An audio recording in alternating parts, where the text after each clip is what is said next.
All right, brother. What's up, everybody? This is the Legendary Project. This will be episode 4. And I have a good friend of mine that I've known for many years now. I think I met you through Justin Ferraro, maybe? Yeah. Years and years ago. But want to introduce you to him. He owns a company called Duplicates, Inc., and I'll let him introduce himself. Yeah. Well, thanks, man. I appreciate being on here and excited for you, seeing your growth and the things that you're doing and your vision. It's awesome to see that, man. And my name is John Cassidy. Moved from New Jersey down here in 1986 to go to Coastal. And I applied to the Coast Guard Academy, Penn State and Coastal, and I got accepted into one of them. and I stayed. And while I was in college, we were near the end of our college career, and I ran into a buddy of mine that was in a few of my classes, Scott Creech, and we were out one night, and I just said, "Man, what are you going to do when you're done?" And he didn't know, and I didn't know, and I guess you could say we were lazy, right? We're college kids, you know. Right, let's start a business, right? Yeah. College didn't prepare us for receivables and sales and marketing. Yeah. I mean, they told us the foundation, and it taught us how to learn. But we started a little business, man, and it originally started off as an information company that we went out and gathered public information. Is before now, right? For your viewers, this is before the internet. That's how old I am. Right? We had actually a little static laptop that was a static RAM, 128K. Nice. And a 9800 baud modem that we would have to hook up to a landline. We would go to all the courthouses and gather building permit information because those were handwritten. You were the original GIS. Yeah, dude, no kidding. Yeah. Serious. So we would type in, Mike Fitzpatrick building a house at this address and how many square foot, price. Here's his phone number and address. No emails back then. Yeah. And we would then put that into a legible format, and we printed our own little weekly magazines that was a lead list. Nice. And we would sell that to building suppliers, carpet people, window people, roofers, banks, attorneys, mortgage companies. Yeah. And we covered 16 counties. And then the internet came along. And we weren't smart enough to understand opportunities. We saw it as a threat and we sold it. But we were doing the printing part. Yeah. And that's how we fell into creating duplicates. I had a little office in Conway, put a sign in the window, said copies 10 cents. Really, I hand wrote it with a Sharpie. I swear. That's awesome. And we rented a little office on 3rd Avenue, and it grew, right? And then we started doing more type of printing. We worked with a guy in Myrtle Beach that passed away, but he was a mentor to us, Jim O'Donnell at Pony Express Printing. He taught us how to do it, how to run a printing press, how to do that work. And we were big on staying on top of technology, right? Yeah. Because we saw what happened. Yeah. And we just went from there. So that's why Duplicates now, we're 33 years old. Wow. A little bit older than you. Yeah. Yeah. And what's cool about that and why we're where we are, everyone's definition for success is different. Right? Yeah. But in some people's eyes, I guess in our world of printing, we're successful. And it's because we embrace technology. We don't steer away from it. How can we take the opportunity and not the threat? Right. Right. And that's what's been helpful for us along the way because we're in a digital society. Yeah. Yeah. And we were talking about that, like whenever we first were about to come on with everybody in this day and age will start telling you that social media advertising and all this different stuff is the way to go and print's dead and all this kind of stuff. I'm a firm believer in whatever you put effort into is going to work, whether it be direct mail, whether it be you're printing off flyers and you're just going to build sphere of influence, all of that kind of stuff works depending on how much effort that you put into it and be able to deal with the losses whenever you have these situations where you don't get the outcome that you were looking for. We talked about that with Steve on the last podcast of being able to stack up those micro wins of, hey, if you're a door knocker, if you're a roofer or something like that, and you're using print to get in front of people and door knock, and you don't have the ability to take the small wins that somebody didn't slam the door in your face and talk to you for 3 minutes rather than slamming the door in your face, I think those are moments that a lot of people just kind of brush off because they didn't get the sale in that moment. And then don't see, actually that was a win because what I hit them with on the beginning of this kept their door open for one more minute than the last door. Right. And I think that I'm a big micro wins matter. So it's something that I'm going to start putting on t-shirts and stuff like MWM, micro wins matter. And I think that's really tough for people. So I think to have a business for as long as you've had, I think those micro wins stack up in order to have the longevity. And then you go, oh, last year we were 10% up. Right. But we were so focused on the micro wins that we didn't really know that we were having this macro win of business growth. So that's cool. I think that's how you kind of string together multiple years of long-term business. Because I think if you're always focused on the next big fish or the next big win and those kind of things, I just think that you have the tendency to have high dopamine and then just low lows. Right. Yeah. Yeah. For sure. I love what you talked about with micro wins, and I read something a few years back, and it was somebody talking about fails, and how do you turn a fail into a sale, and not an SAIL, meaning that how do you make a fail not take you down, and it's by learning, and not just it's taken. Everyone says knowledge is power, and it's really. My thought is it's the application of knowledge. So if we learn or we have a lesson from a fail, if you want to call it that, I like micro win better. Yeah. If you don't apply what you learn, then it really truly is a fail, right? Yeah. It's like, so how do you apply it, right? Yeah. What do you say different to keep that door open another minute? Yeah.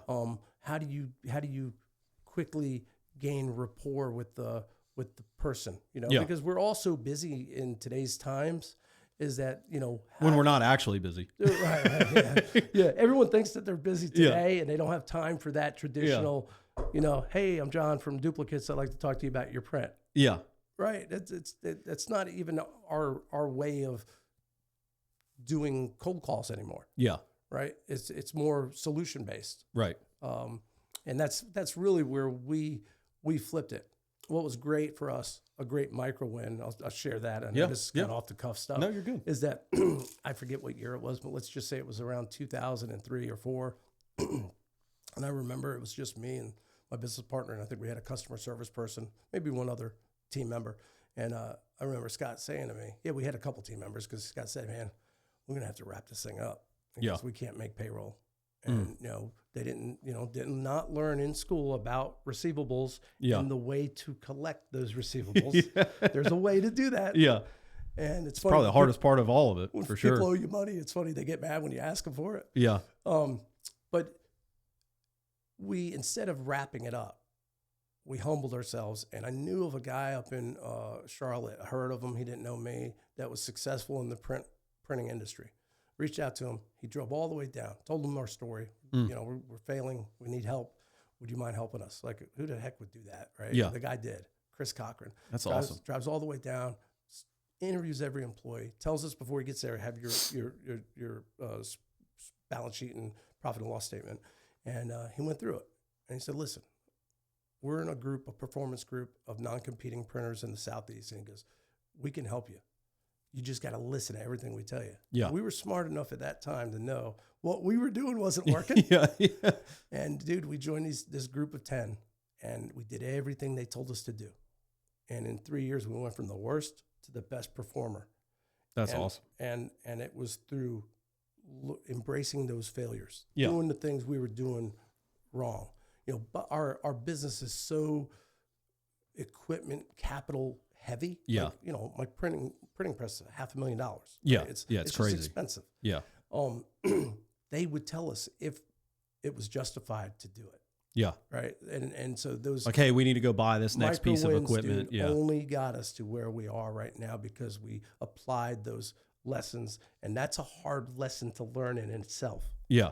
Right. Well, and I think a lot of people fail just purely based on not being able to get out of the way of their own ego. Ooh. I mean, I've had macro losses because of ego through my time in sales and adulthood, and just being able to humble yourself to the point to where you're like, all right, dude, you're the problem. Like, you need to get out of the way. And I've had that happen to me multiple times through my life so far, and it's like, it's one of those things where in the moment, especially I think that it's a bigger problem for men because I think we're more wired that way. I think it's very hard for us to get out of our own way at different times. And it makes it to where when you aren't listening to outside voices, and this is something that long-term culturally has changed to the point to where it's like, don't listen to the haters, don't listen to any of that kind of stuff. Just do your thing. Cause if you grind, you'll do it. Like there's some truth in that, but I think people need to be really cautious of only thinking that way because sometimes somebody we might perceive as a hater might have a word for us that we don't want to hear in that moment, but has a lot of truth to it. And it cuts because it has a lot of truth. And yeah, maybe that person doesn't like me and they are a hater of mine, but at different times in my life, I have taken what that person told me. I'm not taking their advice. I'm not taking their hate as something that I'm going to apply and change the way that I do things, but I am listening long enough to go, is there any validation to what they're saying? And am I humble enough to hear if there's any validation to what they're saying? If there's not, then you're a hater and screw you. I'm not going to give you any credence. I'm not going to give you any platform or anything like that. But if something that you says cuts me and I feel it and it has some truth to it, then I do listen to it and I do make changes. And I think a lot of people just don't have the ability to do that because our society is kind of raising a lot of weak people that if you tell them something, even if you're trying to give them constructive feedback or constructive criticism, they just can't take it. Like right. I don't know where we went wrong, but those two words, constructive criticism, has kind of fallen out of today's language. Yeah. Right. I mean, I think you hear it when you're dealing with people that are like-minded, right? And we understand it, but everything you just said is so true, man. And you know, we could take that out of business context. Yeah. And when you apply that humility to your everyday life as a dad, as a husband or wife, spouse, as a friend, as a mentor, man, think of how you grow, right? Yeah. Sam Parker wrote a book, 212, 212 Degrees. And, you know, if anybody listening here hasn't seen it, just go watch the video in itself. And it's about applying that one extra degree. Yeah. Right. And it's not the one extra degree necessarily that you think you need to do, but like you just said, what if you hear that one nugget from somebody that you think is a hater? And why are you thinking that they're a hater anyway? Yeah. I mean, even as developed as you are or the work that I've done on myself, we still have that defense mechanism. Our brain is wired to do what? Protect us. Yeah. The bare minimum, protect us. Yeah. And so when we hear something that doesn't go along with what our thoughts or vision are, I think immediately our first reaction is, that's right, fight or flight, right? Yeah. Fight or flight. Yeah, I'm going to fight. Most folks on your as guests in your sphere are probably alpha and they're fighters, right? We're fighters. We run to the fire, not away from it. Yeah. And we hear that thing that is a little abrasive, whatever you want to call it, and it doesn't go with our vision. The first thing we do is fight, right? So if that's your first reaction, then quick second, let's take it down. Let's just hear that person out. Yeah. Right. Because at the end of the day, you can agree or you can't agree, but there's value in anything anyone says if you seek it. Yeah. And especially from a leadership role, because for me, I don't know why, but I was thrust into a leadership role from day one in all of my careers. I mean, I worked at the Fun Warehouse whenever I was in high school and was a key holding manager there, counting hundreds of thousands of dollars when they first opened. Pat Fire? Yeah. Yeah. I mean, just crazy amount of responsibility and all that kind of stuff there at the Fun Warehouse there. And then the next phase was, all right, well, now I'm a manager of an ice cream shop when I came back from college. And then I got into sales and quickly got into mortgage. And from day one in mortgage, I was a branch manager. And whenever you get thrust into that kind of stuff, if you only approach everything with ego and with no ability to hear anybody around you, you have turnover, or you have people that end up turning into quote unquote haters.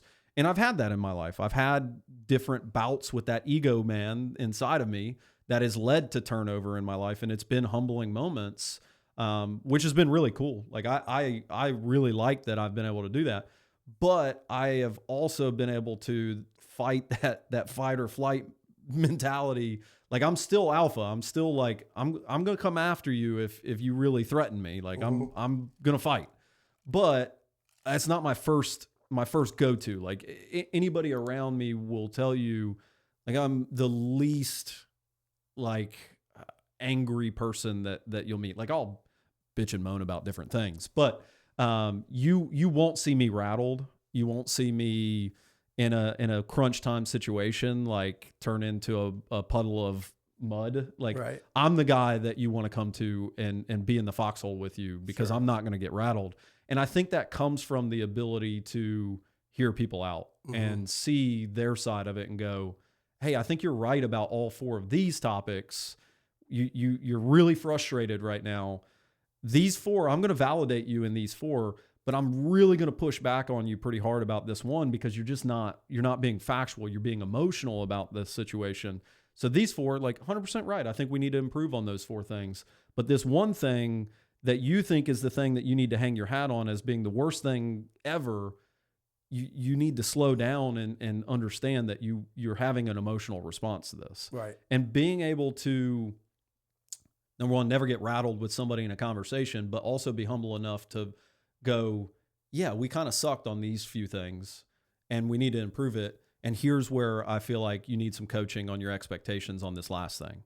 And then bring it all full circle, because you've built that trust with somebody and they can see that you do care and that it's not all about you, makes that interaction like just tremendously easier. And I don't understand why most people don't get that. Right. Like they just want to get pissed immediately. And I'm like, what is that going to do for you? Nothing, like, man. Because you just get so clouded that you end up firing off an email that is 10% true and 90% emotional. And you just look, you don't look like you know what you're talking about.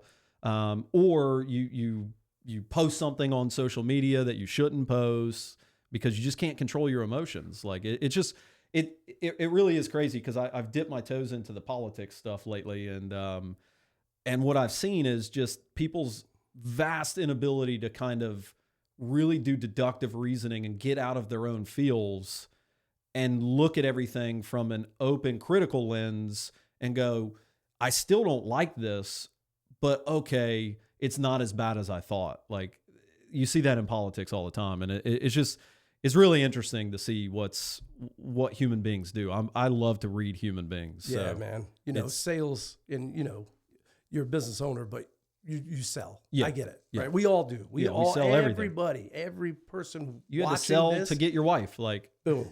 If someone says, I hate sales, they're selling you on the fact that they don't like sales. Yeah. Right. I mean, we all sell. So, yeah, I think one of the things that you touched on is that you didn't say this directly, but what I'm pulling out of what you're sharing with me is that when you look at most great leaders, whoever they are, I'm not talking necessarily in history books. Let's just talk who's a great leader that you feel is a great leader. If you look at most of them, they're great delegators. It's not delegators. They help people rise. Yeah. Right. They help you get yourself up. Yeah. And they're usually selfless, because what I have found is when we act appropriate, which in my definition, that's appropriate to act, right? Yeah. Is that it comes back to you, right? That energy you're putting out there is coming back to you. It's not the purpose to put it out there. You got to be genuine about doing it, but it does come back to you. How does it come back? I don't necessarily know if it's monetarily, but it makes you a stronger person. And what it allows you to do, and this is my story, I'm not telling you, it's what it allows me to do when I go through those things is I'm able, and all of us do this. Why is this stuff happening? Why me? Poor me, right? Mm-hmm. And I believe this, and it's how I have to deal with things, that it puts me in a position, and be it God or your higher power, whatever, that someone's going to come along one day that needs the advice that might not be as strong as you are. Now I'm able to pass that baton to that person and help them get through whatever it is they're going through. Yeah. Right. With my little bit of story. Yeah. And honestly, I can see this about you, that most people give with the expectation of receiving, Right. and they don't give whether it be value, knowledge, whatever it might be, because we're in a massive, like, pay me, I'm a coach world right now, which I'm not, it's not hating on those people, but like you got to monetize, you got to make money and those kind of things. But a lot of the time we as human beings are giving, expecting to get something in return, and then we get let down. What's in it for me? Mentality. Yeah. What's in it for me? And I tell people all the time, the thing that keeps me happy and not down and keeps me out of the dumps is the fact that I really have no expectations for anybody. And I see people's potential, and I want to do what I can do to get that potential out of them. But if they don't do what they're supposed to do to do that and get the monetary pullback from what I'm trying to invest in them, they don't take the steps to do that. I'm not going to take it on the chin and be emotional about it. I'm going to know, hey, I did everything that I could do in this situation. And you can lead a horse to water, you can't waterboard them. That's a war crime. That's a saying that I have fallen in love with. But like, my philosophy is I'm going to give everything that I've got to you, and I'm going to come up short at different times. That's fine, but I'm going to give you everything that I got with no expectations for you. And if you rise to that and you become a superstar and you crush it and all that, that's going to be really fun for me, because I'm gonna be like, that was awesome. That was so cool. Like, I got that person to 6 figures. That fills my cup up. But in the flip side of that, if you don't do what you're supposed to do, I'm not going to take it as something that is going to make me depressed and make me upset, because I didn't go into it with expectations to begin with. Right. Yeah. It's, failed expectations is a powerful, emotion. It's not necessarily it's an emotion, but it's a thought process. And the reason for that is because if at the end of the day, who do you control? Yourself. That's it. And how you react. Yeah. Right. And so with failed expectation, what I have found is that it could slowly grow into resentment. Mm-hmm. And if resentment creeps into my life, it's one of the worst things that can happen. Yeah. Right. Because then those things that you focus on do what? Grow. Mm-hmm. Right. And so if I focus on that, all I'm thinking about and consumed is with this negative energy. Yeah. And now I've given so much power of my own over to something that I'm out of control of. Right. You need zero control. Before we started, I shared a little bit about my story, and I'm 17 years sober, and that's not a bragging thing. It's not to impress anybody, but it's to press upon that so much of the things that we've already talked about relate back to personal growth development, be it whatever, addiction, whatever. But failed expectations, absolutely, with folks that struggle with addiction, is that we want to be in control. Yeah, and we have to humble ourselves so we're not in control. And a lot of people turn to substances because they cannot control things, and their only outlet to make them feel better is through substances. You're darn right. And something you said is, I'm the problem earlier. Mm-hmm. Is that's the one thing when I was doing an outpatient rehab, the counselor and the doctor, I was telling them, I said, man, I just don't want to lose my identity of, I like to socialize, I like to go out. And I thought that had all revolved around, the alcohol and doing whatever bad things I was doing. And he said, listen, you got to understand this. Alcohol is not the problem. Drugs aren't the problem. Your friends aren't the problem. You're the problem. And dude, when you said that resonated. So where I'm going with this is that to grow as an individual, wherever it is in your life, and if you're stuck or at a plateau, typically if you do some self-reflection, is you'll and be honest with yourself. That's the hardest thing. That's about humility. Is that what's the problem? What's really in your way is typically ourselves. Yeah, it's not your spouse. It's not your kids. Right. It's not.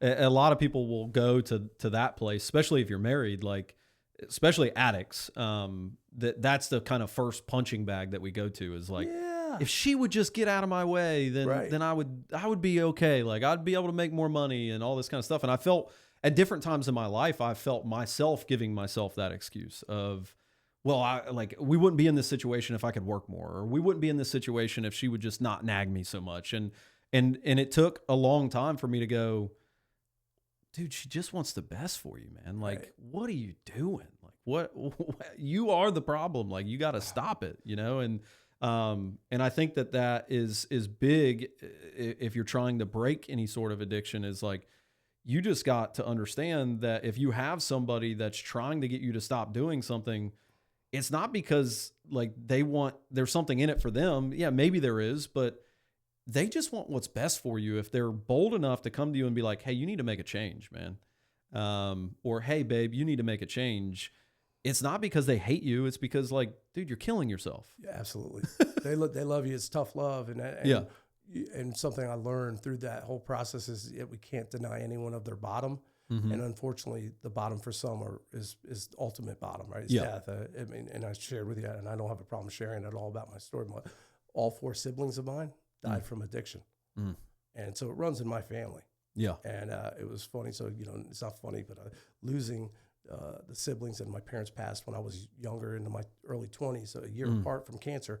So I'm going to go into a quick story with you where I'm the problem is recently. So here I'm 17 years tuned into myself, right? Yeah.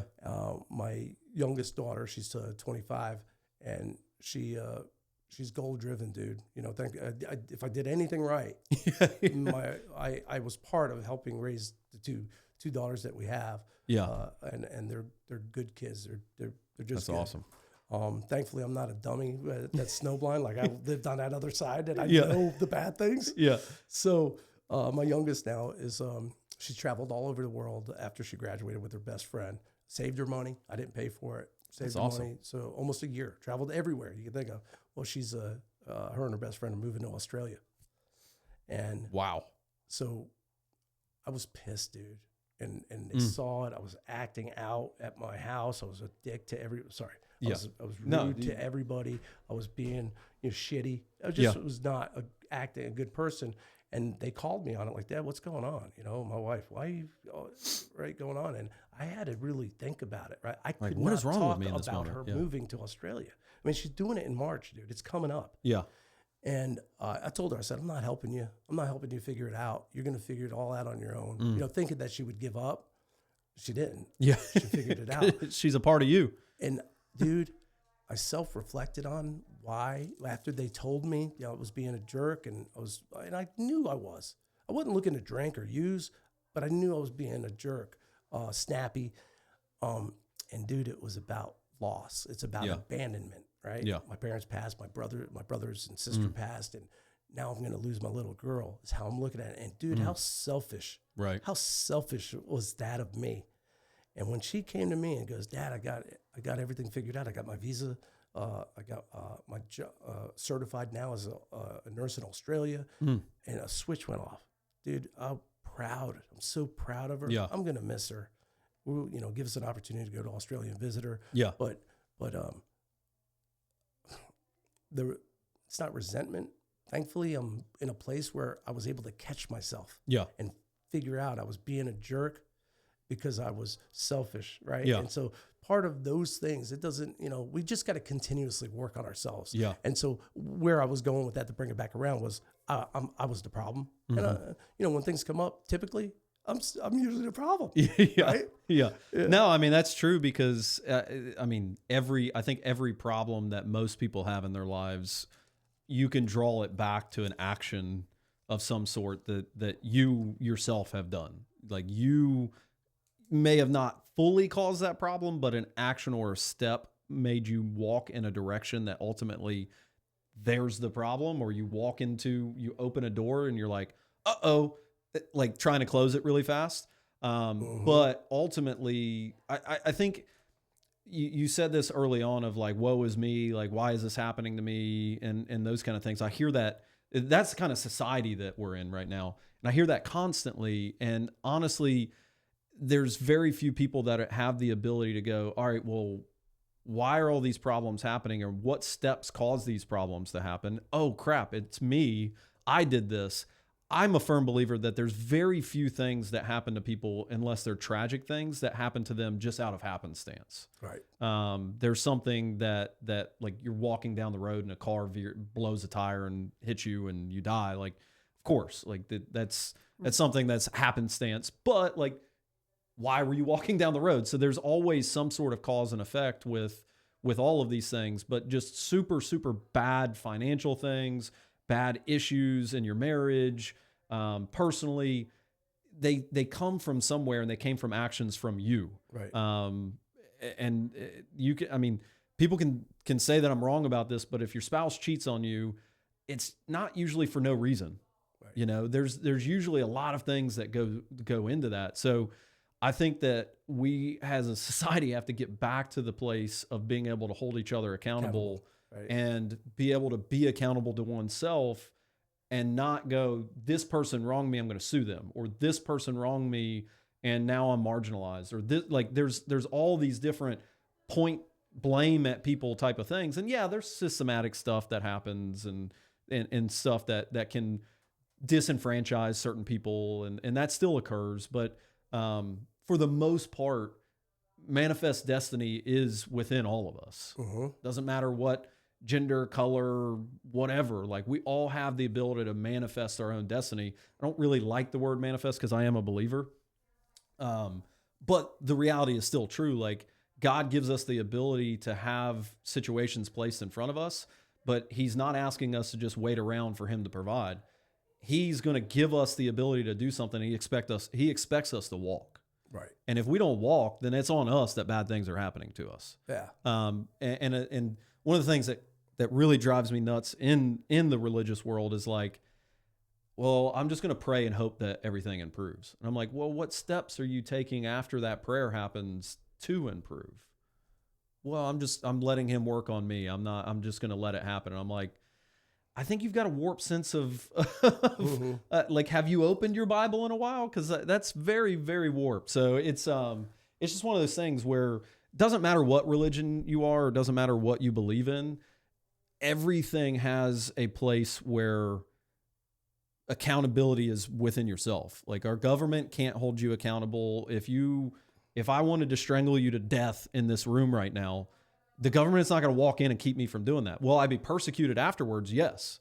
But like, the government's not going to save me. The government's not, and people just get so wrapped up in these things of blame, or I need help, so somebody needs to step in, and they don't do anything about it. Right. It's just crazy to me. It's insane. Yeah, I'm with you. Yeah.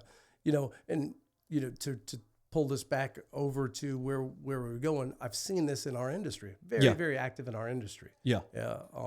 And people just saying, well, we're closing up, right? At one time, believe it or not, the printing industry had more employees, employed more people in this country than the auto industry. Yeah. I can believe that. Yeah. And sure, technology has changed that. Absolutely. There's no doubt about it. However, when you look at, we do commercial printing, but we're not a commercial shop like people that are doing 60 million a year, Yeah.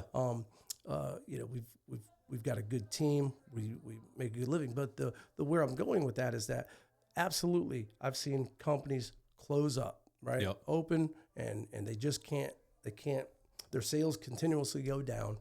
And it's because why is this happening? Talking to the owners, or man, can't really do nothing about it, right? Surrendered, that's not what we did, right?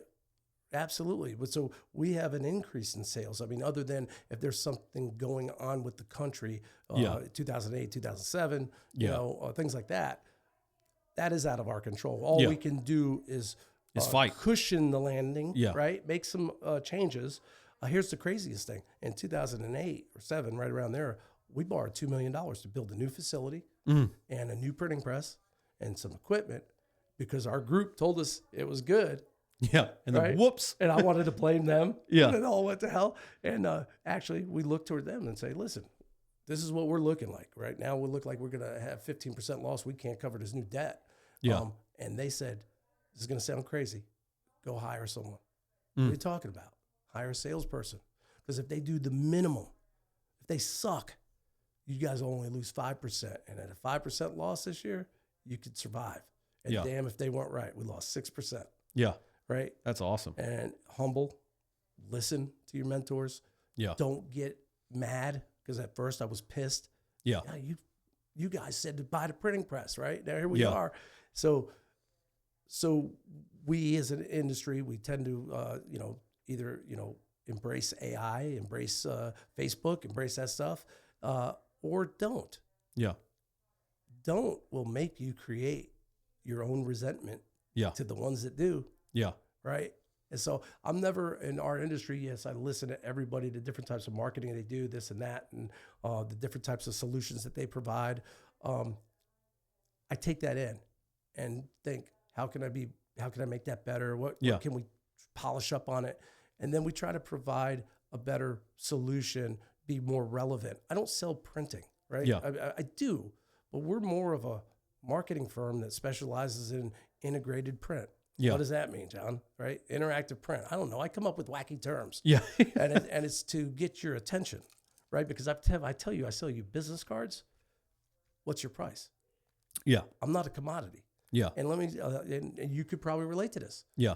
I can get a better rate. Yeah. You don't get me though. Awesome. I mean, love it. Yeah. And that's what I usually say. You don't get me. Yeah. Right. And so I'll tell you a quick story. I'm sorry I'm full of these stories, but no, that's what we're here for. Duckhead Apparel. Yeah. Heard of them. So we're in Mexico on a vacation, me and my wife and my business partner, his wife, another couple. And, they're partying and I want them to. That's their gig. So I get down, I don't know what time it was. I get down to the pool and my business partner's like, hey man, you need to talk to this guy next to us. I took his towel by accident. And the guy wasn't mad. It was cool. Yeah. They were from Charlotte, younger couple. Loved them. You could tell, we're trained to, assess somebody very quickly to figure out what personality type they have. So we could talk to them in their language. At least that's what I do. Yeah. 100%. And so this guy is the brand manager, national brand manager and director of sales for Duckhead Apparel. That's crazy. What He's based a out of Charlotte. small world. Yeah. And I'm talking to him, and he's telling me a little bit more history about Duckhead. I didn't know all the history. It was very interesting. The second oldest apparel brand in the United States, next to Levi. Very, very cool, the history that they have. Anyway, I said, well, with your marketing and print stuff, well, what firms are you using? And he told me a name of a company, and big, huge company, $75 million a year, so more than $1 million a week they're doing. Yeah. And I said, that's cool, man. I said, we could do just about everything that they can do. I said, but the difference is you're just a customer to them. You're just another number. You're another Lowe's. You're another Publix. Yeah. I said, with us, you'd be one of our top, and you get me personally. Yeah. And today, right before I came over here, I sent him another quote for doing inserts for the Wall Street Journal. Nice. Right. So we picked up that business where I was going with it. Yeah. And it's because I don't sell a commodity. Yeah. Right. Yeah. I don't. Yeah. And somebody in that situation too, the ability for you to stay calm, knowing what that opportunity probably presented, is a difficult thing to do too. I see a lot of people that get thrust into those positions and they almost become like a crazy person in somebody's DMs, like a weird dude in the DMs, but it's face to face, and it's like, whoa, man, you gotta slow down and we could do that, we could do this, we could do that. Yeah. Like you got to slow down and build a relationship and build some rapport first. So from what I'm hearing, it sounded like you just kind of eased into it, and you had a little bit of swagger, and that's what I think is lost a lot of the times with some of the sales coaching and some of the training out there. It's like, you can't just pop somebody in the face real fast. Like you vomit on them. Yeah. And I'm pretty sure it's Gary V's book, Jab, Jab, Jab, Right Hook. Yeah. Like he talks about that of like, hey, you really just got to build rapport. You got to jab, jab, jab. And then eventually you're going to be able to hit somebody with a right hook and you're going to close them. How do we add value? Yeah. Right. And without expectation. Go back to that customer. Yeah. So the first project we worked on was this huge project. We could print it. Yeah. Not a problem. But it was going to the Wall Street Journal for inserts. And Wall Street Journal's delivery and acceptance method was so probably insane. It's so crazy. Each box had to weigh not 40 pounds. It was like 38.2 pounds, and they had to be labeled on the out. It was crazy, and that part of the fulfillment would have eaten us up because I wasn't set up for that. Yeah, I'd never lie to the customer, but I do speak strategically. And I told my contact there, I said, man, I don't want to fail on the first project with you. I said, so here it is. This is what I can do. Yeah. I said, instead of these inserts, why don't we do a a test. I said, so you're going to do these inserts. If you already got a supplier that can fulfill it the way they need it, then why don't we do a direct mail project? And what I can provide you is a list of people that have bought from J. Crew, Eddie Bauer, Love it. Polo. And he's like, you can get that?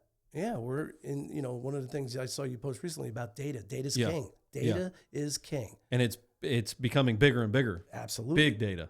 And so now, yes, I could provide you with that. Yeah. And I said, now we can see if direct mail performs better than your inserts in the Wall Street Journal. Which I'm sure it will. I'm sure if it's to the right people. Yeah. Right? Junk mail is mail going to the wrong people. Yeah. Right? If you backward engineer your direct mail strategy, we can crush other and it's marketing strategies. It's a very similar concept on the digital side. You're just doing it on the print side. Like the digital side follows people around and ultimately lays ads in front of their face after they've clicked on a website, and the competitor watches that you clicked, and then now they're dropping ads in front of your face. So it's the same thing on the print side with what you did with them. So that's, nobody in print, or very few people in print, I'm sure, would have ever hit him with that idea of like, hey, why don't we just target customers that of other brands and put stuff in their mailbox and ultimately get you a new customer. That's genius. No, I have found most people in sales are order takers, not order makers. Mm-hmm. And what we're doing right now with what you're saying is a couple of years ago we embarked on this this project to how do we capitalize on digital ads. Yeah. How do I get them connected with my print? And we found some software out there that we partnered with the company to, make it kind of ours. We're able now to take a mailing list, and I pull in a digital. We call it Market Smart. So we could do a direct mailer for you, not a problem. But I usually have a conversation with you of what does an average customer value for you. Yeah. And I said, so we could do this also. Market Smart includes direct mail. Yeah. But we take that mailing list and we're able to match it to social media accounts. Yeah. And so we'll create an ad that looks like the direct mail piece, and we're able to target the people that are on that mail list pre-mail drop. Yeah. And post-mail drop. So a direct mail piece, if it's relevant to a consumer, will stay with them for about 7 days on the coffee table or on the refrigerator. Yeah. If we tag it with the Market Smart program, it now expands that whole campaign to a 30-day campaign. Yeah. Right. And I'm able to give you 100% attribution of how the campaign worked. So a lot of times we'll get people say, man, the direct mail piece didn't work. Well, we got a tracking phone number on that piece. And here, there's 150 phone calls, sir. So really the mail piece worked. Maybe your sales process needs to be revamped. Yeah. Or whatever it might be. But I'm able to show you how many people clicked from the pre-ads, the informed delivery from USPS, the QR codes. We could do personalized QR codes. So I could say Mike Fitzpatrick actually scanned the QR, not just that it was scanned. I could tell you who scanned it. On the mail list. So we've taken all of that and integrated it, and now we have a Market Smart program that is just, nobody else really has that. Yeah. Right. I'm sure there's some other people doing some things like that, but we've created something to embrace the possible threat. And turn it into an opportunity. So something you said a little while ago was made me think of this as the best way to predict the future is not manifest it, but go create it. Yeah, exactly. So I forget who said that, maybe Abe Lincoln or something. Yeah. But that's how we do it, right? Does it work 100 times? No, man. Yeah. But my tattoo right here says, what if it works? Yeah. That's what my tattoo reads. Because when you stop trying, you start dying. Yeah. And that jogs a thought of like anybody that watches these things and ultimately is trying to get something from an episode. The biggest advice that I could ever give to anybody is don't be afraid to fail. Ooh. Just go do it. Fail faster. Yeah. And I was talking to a guy today that has a company called Rate Update, I believe is the name of it. His name's Alex. And it's the most easy, just very, very simple software that just stays in the inbox of your current and past clients, letting them know what's going on in the rate market. Super, super easy. Super informative, but it's very, very simple, and he's crushing it with it. And it is like just the easiest thing to think about, but he saw an opportunity and he didn't care if he failed or not. He had some computer programming background, but he didn't release it once it was perfect. Like, he's got it, and then he's had a roadmap on how to improve it from there and add more features and all that. But he just basically came up with an email template at the beginning and was like, started using it in his own business, released it, started telling other people about it. Okay, now I create something. Boom, boom, boom, now it's a company. Like, if more people would fail forward that way, I'm sure he had all kinds of adversity going like, well, I'm a $50 million mortgage guy. Why would I go create some internet marketing ploy? You know, I'm crushing it right now. Why would I do this? But he saw an opportunity, he saw a threat, because he was having other people get taken from him by the servicers of the mortgages after you sell it off. And he was just having client arbitrage. And he's like, what's a way that I could keep in front of these people and not have this threat happen to me all the time? And came up with something crazy simple that is so like simple that nobody thought of it. Right. Like, there's so many of those things in the world right now where it's like, damn, why didn't I think of that? And it's so simple. The next paperclip. Yeah, but it becomes the hugest business ever. And you're like, dang, you know, I had a conversation with a friend about that one time. Like, why didn't I ever do anything with that? Right. It's just crazy. It's so crazy to see. I love it. It's something you just talked on. And I think you are with me on this. Like, I'm such a huge advocate for entrepreneurship. Mm-hmm. Right. I mean, I just think we small businesses employ the majority of employees in the country. Oh yeah. Right. And so we're not taught how to do a business, right? Because honestly, listen, and I'm not, my wife's an educator, you know, she's retired, and I admire them. They're super smart. They have the hardest job in the world. But they can't teach you how to start a business because most of them have never done that, right? And it's a different thing. And, you know, now I'm on the board for Georgetown Tech, and that's when I was going up in front of the legislation of speaking why I should be there. And there was nothing about John, but I think it's great that you have a technical college that will teach people a trade, and individuals can get out in the workforce and make better than average wage. When I got in front of them, I said, well, that's already happening. I think it's great. Why aren't we teaching people how to create a business that can employ 100 people that make a better than average wage? Yeah. Like, let's teach them how to start businesses. Yeah. And I think that resonated, right? Yeah. So something you said a minute ago is about this gentleman that come up with the widget, with the rate widget. You didn't call it that, but that's what I'm calling it, is that he had this idea. Yeah. And how many times have you had ideas and you're super excited and you go to tell somebody, and whoever it is, they go, man, ain't gonna work. Yeah, like my parents, when my parents paid for college, and I said, well, I'm gonna start this business. It turned into duplicates. And dude, they were so against it. Yeah. And it wasn't because they were haters. It's because we're taught. Yeah. Go to school, get good grades, and get a good job. Yeah. We're taught not to risk. Yeah. Risk the biscuit.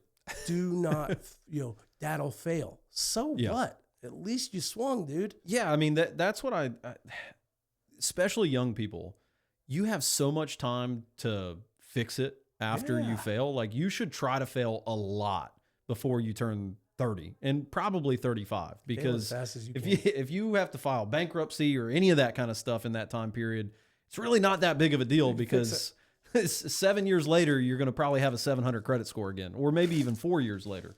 So it's like, why not take the risk when you're young? Just go after it. Go do something. Go be something. And if you fail, you're going to have learned a lot of experiences that if you needed to go be in the workforce at that point, you're going to be a really good employee, like a really good one, because you're going to go, I got to protect this business owner that's given me a shot from making the same mistakes that I did, because I failed already. And now I'm going to be the greatest employee ever. If you find out, there's some people that find out, I want to be an employee. Right. Like, it's what makes me happy, the steadiness, like all this different stuff.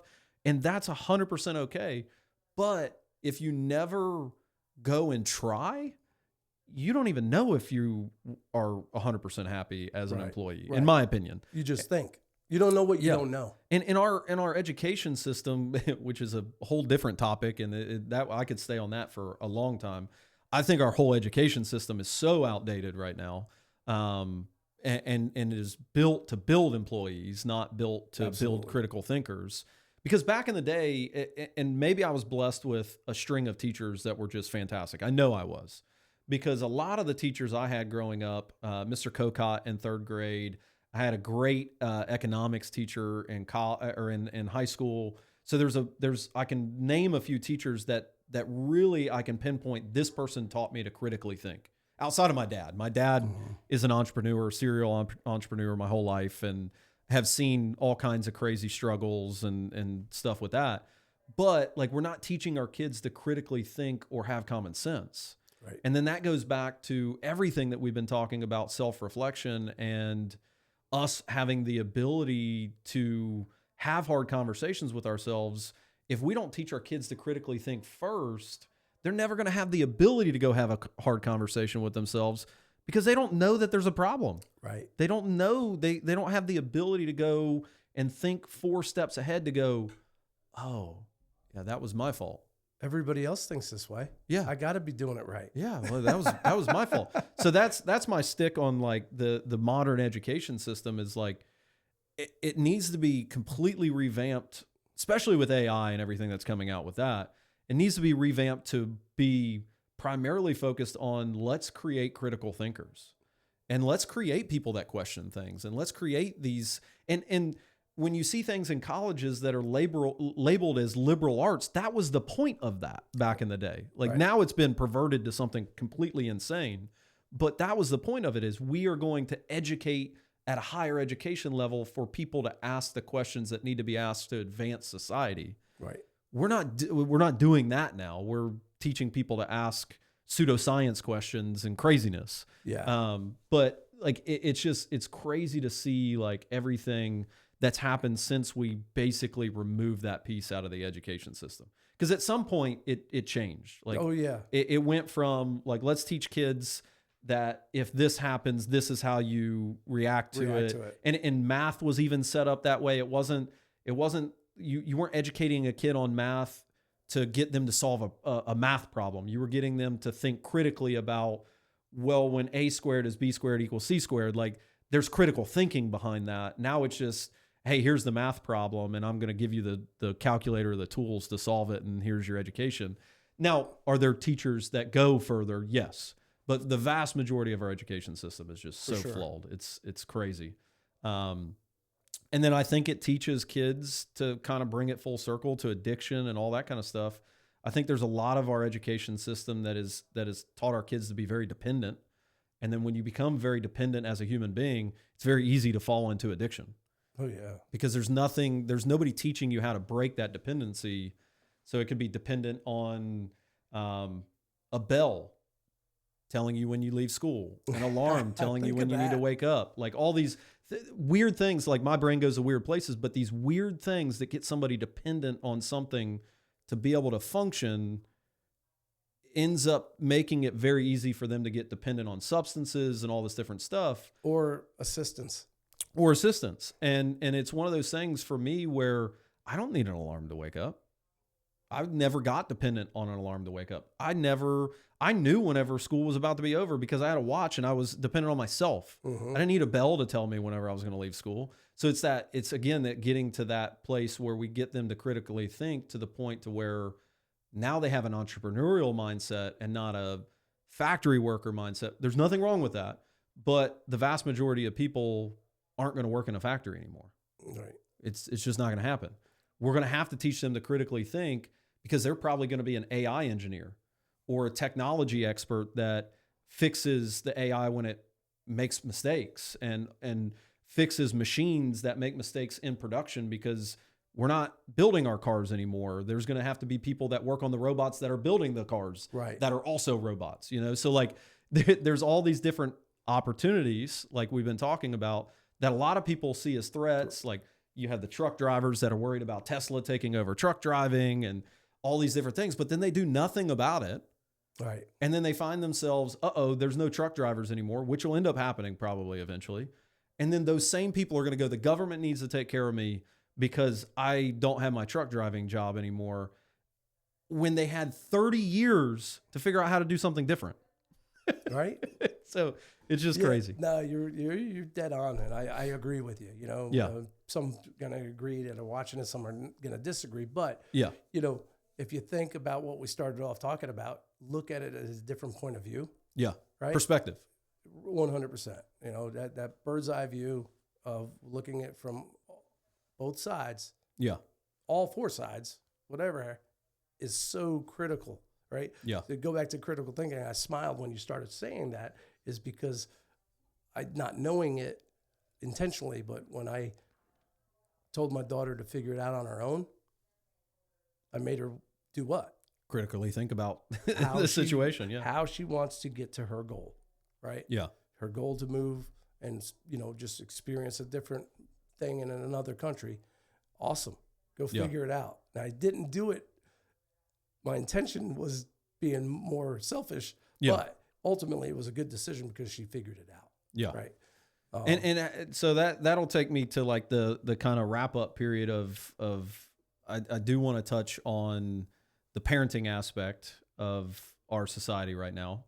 And you doing that, maybe you didn't do it at the time out of good intention. It ended up being good intention because she was able to kind of critically think her way out of that. I just see a lot of parents and a lot of people parenting their kids and just solving problems for them constantly. And for me, like my son will bug me to death to help him solve a problem, but the vast majority of the time, I don't do anything to help him solve that problem. I'm like, hey, think about this. Maybe that'll help. I don't know. Try that. But I don't physically go do things for my kids. Like my daughter's potty training right now. She's 2. And yeah, at the first couple of times you help the kid, you help them take their pants down and go to the bathroom and all this different stuff. But now that she understands the concept, I'm not helping you pull your pants down to go to the bathroom. Right. And some parents might hear that from me and think that I'm like just some crazy person and I'm an asshole to my kids. But the reality is she has figured it out now. I don't have to help her pull her pants down to go to the bathroom. But there was a time where for an hour she was trying to get her pull up down and just in hysterics because she was pushing and pushing and pushing and couldn't get it off. Had in that moment, the second that she started crying, just because I didn't want to hear it as a parent, which happens to a lot of parents, she would have never had that moment where she got frustrated so much to where she figured it out. Yeah. And yeah, there's sometimes where like, we're going to have to help our kids so they don't kill themselves. Right, but that's how I kind of think about not only my kids and parenting, but the people around me. Like I'm going to solve problems when it's going to reach peak velocity and we end up missing a closing date or something. Like I'm going to solve it before that happens. But up until that point where I see it going past no return, I'm just going to give them little nuggets. Hey, try this. Oh, try this. Yeah, try this. And not go solve that for them. I did that for a long period of my career at the beginning. And it's been great to have learned that lesson in my career because I do apply it to parenting now. I'm like, oh, that person had a light bulb moment and changed their life and their career is on a better path now. That definitely is going to apply to children, you know? So it's been cool to kind of see that come full circle. And it sounds like you've parented that way and why your kids kind of have turned out the way that they have. I'll start off with how I recently acknowledged and accepted and embraced a portion of my failing as a dad. Yeah. And for any dad or single parent out there, is my advice is to educate your children how to check their oil, how to change a tire. Yeah. I've got 2 great daughters, and I wanted to always be super dad. You know, recently I got a call about a flat tire in Myrtle Beach, and I said, "Well, is it flat?" Yeah. No. Get over to one of these convenience stores that have an air thing. And she calls me back and she says, the thing coming out of the tire, the stem, broke. Broke. What are you talking about? Uh-oh. She goes, well, when I went to screw it on to the threaded thing, the stem is threaded, it broke off. I go, what are you doing? What are you talking about? You're trying to thread it on there. You know, here I'm starting to get mad and I realize, dummy, I never taught her how to do that. Yeah. Because I handled it. Yeah. And, you know, I just wish when we first started, I think even before we were on, I wish I was as mature as you are when I was your age, because I wasn't. You know, it was Gotcha. And I felt It's big that you acknowledge something I had like to be that. super dad. Part Yeah. of that, it goes back to, we can get deep in this Yeah, conversation. it goes back to the addiction. Yeah, and- losing people early. Yeah, man. Yeah. I gotta be, I gotta protect. I gotta make sure that existence. they live. Yeah. Oh, dude, yeah, it's Yeah. such a psychological nightmare that Yeah. they have a ball with me trying to analyze me. I'm so nuts, but that's where I failed. Now, what I did do a good job at was being truthful. Yeah. Don't lie, and do what you say you're going to do. Yeah. Mean what you say Yeah. what you mean, and thankfully I've done that. You know, my girls don't lie, and if they do, they're good, because I haven't caught them, right? And be productive. Yeah. Add I value to the people around you. I think probably you have 2 girls, right? Right. Yeah. I think one thing that you probably did a fantastic job at is setting a standard for their spouse on what is acceptable and not acceptable. And sometimes being a protector and doing everything for them can work out in a way where they don't accept BS from a future spouse or something like that. So don't take, like, for me, don't take that all on, from me coming to you. Like, don't take that as on the chin that you didn't prepare them for life. Oh, no, yeah. But Thanks. like, you probably did prepare them to make sure that they don't make a mistake with a spouse, though, by the way that you handled that as a father to them, and which is really cool. For sure. Yeah, I think, I mean, we hear a lot of women in this world that didn't have great fathers, that didn't equip them to see, there's a lot of red flags with this boyfriend that I've got that ultimately now became my fiance, that ultimately now I'm allowing to be a butthole to me as a spouse. So that's one of those things that the medium between, like, because my daughter, I do find myself coddling her more, but it's like there's this medium of, like, I need to be there for her so she knows, like, what it's like to have a good man in her life, so she doesn't accept this BS later in life, because most dudes just suck now in treating women. Yeah. And I haven't been the greatest up until like 5 years ago in treating my wife and stuff the right way. So it's just one of those things where it's good to see what we can improve on and what we can do, and somehow they still are critically thinking, because your daughter, they do, for sure. And part of that's joking, about teaching them how to do the oil, but the big thing is that we got to make sure that those kids understand that we're here for their support. We're here to pick them up. Yeah. But we're not here to do it for them. Yeah. Right? 1,000% for me. That's my thing. My girls know I'm there. They call me anytime. I'm going to be there. Yeah. They also know that Dad will be disappointed if I don't try to do this myself more than once, or whatever it is that they're going through. Yeah. Right. And that I think a lot of times when we have families that are very tight bond and understand the value of a close family respect and love, is that the biggest thing that none of us want to do as far as our family, the Cassidys, is disappoint one another. Yeah.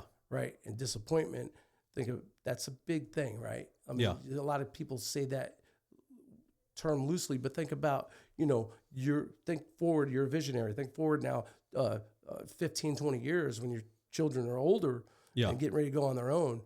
You don't want to disappoint them. Right.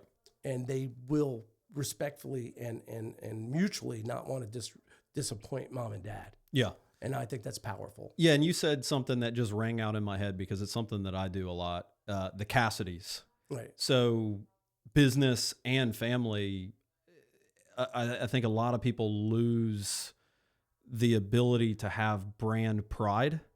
And it's clear that you've maintained your business for many, many years. So you've got brand pride, and this is the way that we do things. And this is our SOP. This is our standard operating procedures, those kind of things. And I think in parenting, it can be the same way. And I'm the same way. Like, Legendary holds us to a different standard. So Legendary Mortgage is like, you put results out there that aren't legendary. You're gonna get some reviews that are like, well, that was less than legendary, you know? So our brand on the corporate side is that, but my family, I always say, that's not what Fitzpatricks do, is it? Right. You know? And at the beginning, my wife hadn't been around anything like that. So she was like, that's weird. Don't say that. Like, Right. what are you doing? I'm like, no. Like back in the day, people had like family crests. Yeah. And they Just had got these mine in things. Ireland. Yeah, Right. they had these things that they really, really rallied around as generational family. And we have completely stopped doing that. There's no standard to any of our families. Like you don't hear people talking about the Cassidy way or the Fitzpatrick way. And I think that when kids get hit with that kind of stuff, it's going to be that little gremlin that eats in the back of their head when they go to try weed or they go to try alcohol. That's not, would dad think this is very Fitzpatrick? Like, is this the Fitzpatrick way? Is this what I should be doing? Like that little gremlin will eat in the back of their head when they're making decisions later in life, whether it be a teenager, adult, whatever, that they'll go, they will feed things in through that lens and then make decisions after that. No, that's So great key Yeah. point. You know, you're right there, man. And that's things that, you know, as parents, we need to not worry about necessarily watching whatever friggin' show's on. And Yeah. get more back into teaching those standards, those family Yeah. standards and family dynamics. Is man, yeah, you can't put a value on it. You know? Yeah. So to kind of wrap up, I hope you guys got something from this. We try to keep it right at an hour. Yeah, man. We could have talked another 2 hours. Right? But yeah, man, I'd love to have you on again. One of my goals with a podcast is to kind of have repeat guests over time. So I'd definitely love to have you again. And I appreciate the vulnerability talking about your story and what you've been through. And I know John pretty well. And if you are somebody that's dealing with that, definitely reach out to John. You can find him on social media and those kind of things. He's definitely somebody that I can tell is willing and able to listen if you're battling with that. And it's definitely not something that easy to get out of. My family's battled with it. My brother has, I have. So if you need a good shoulder to cry on or a good person to talk to about it, he would definitely be a good one to talk to. Absolutely. No advice. I'll just listen. Yeah. I'll share what I did. Yeah. Well, I appreciate you, man. Thanks, man. Appreciate it. If you guys need anything print related, if you need anything from a digital aspect too, because they bring it all full circle, please reach out to John. Let's get him some business from this. And we just appreciate you so much for Thank sharing. you, man. Appreciate it. Yeah, Thanks so much. for sure.